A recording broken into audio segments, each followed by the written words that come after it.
Hi, I'm Gabby. I'm the ECT at Little Ducks Bardon. My name is Fiona Stringer, and I'm the educational leader at Little Ducks Bardon.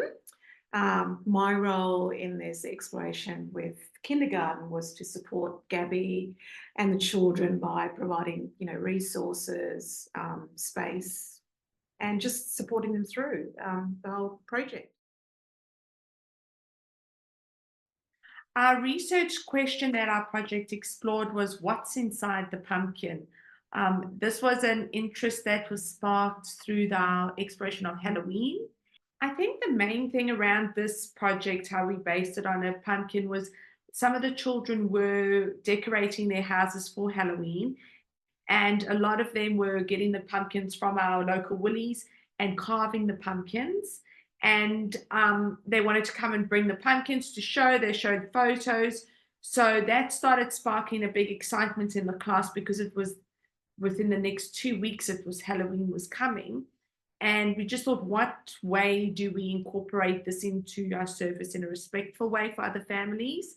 So, yeah, the pumpkin and the growth of the pumpkin became a big focus for us. So the age group for the kindergarten children were 3 to 4 years old, and there were 22 children involved in the process. It went over a few months, didn't it? Mm. Some children took a bit of a magical element to it. Other ones were pretty hopeful that there was chocolate and candy inside.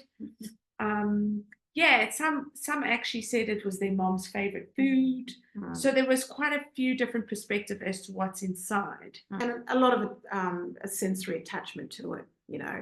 Is it squishy? Is it hard?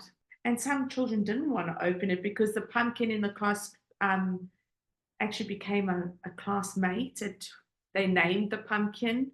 So when we had to open up the pumpkin, some kids were not so ecstatic about that. I think there's quite a lot of words used like slimy and yeah, looked a bit scary, I think. Yeah, and we don't want to hurt our friend. No.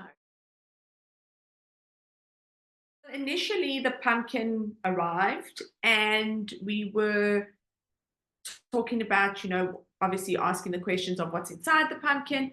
But then the pumpkin then became a classmate, and we then were measuring the pumpkin if the pumpkin was the same size as us.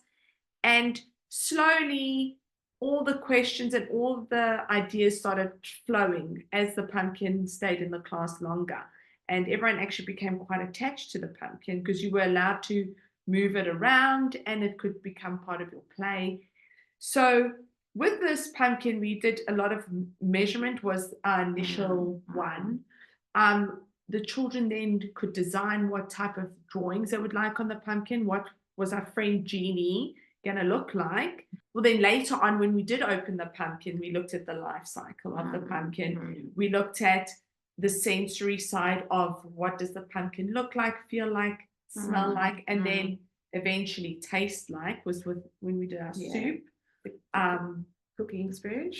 Yeah, cooking experience where we looked at a recipe, how to follow instructions, measurements again.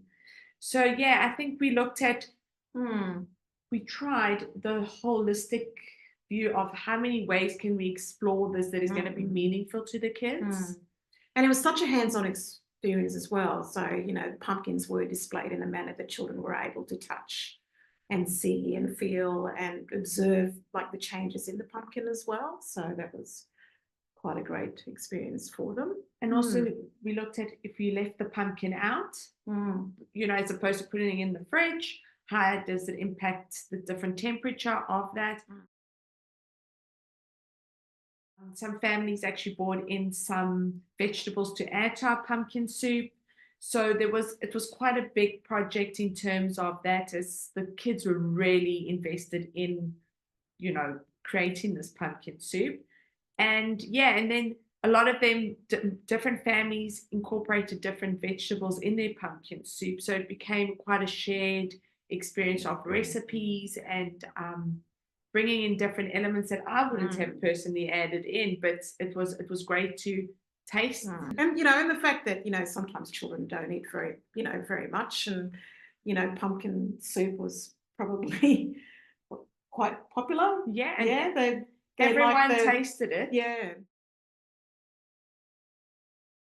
I think one main thing for me is that it was actually such a positive learning experience for the children that they've now wanting to learn more about other Mm, flowers, other mm, vegetables, the willingness to taste new fruit and mm, vegetables. mm,